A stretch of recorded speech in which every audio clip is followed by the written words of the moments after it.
係喎，有咩同 DSE 嘅人講？DSE 依家係考完噶啦嘛。Oh shit！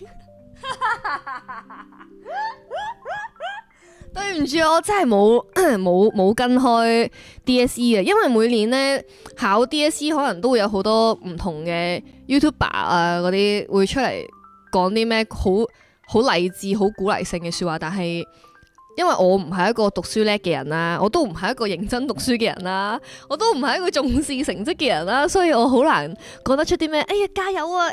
成績差唔代表啲咩㗎？嗰啲真係對我嚟講係 bullshit，所以我唔會同大家講呢啲 bullshit。但係努力咯，盡力咪得咯。即係考得衰咪，你有心考你咪再考過咯。你都18歲啫嘛，唔怕啦。有啲咩輸啊？我想講細個啲人話咩讀書好輕鬆，出嚟做嘢好難呢。我真係得啖笑。我依家知啊，我依家知驚啦。有得讀書真係好開心噶，即係你考試唔合格真係唔合格啫嘛，但係你出嚟返工冇錢係真係冇錢噶，真係過唔到活噶。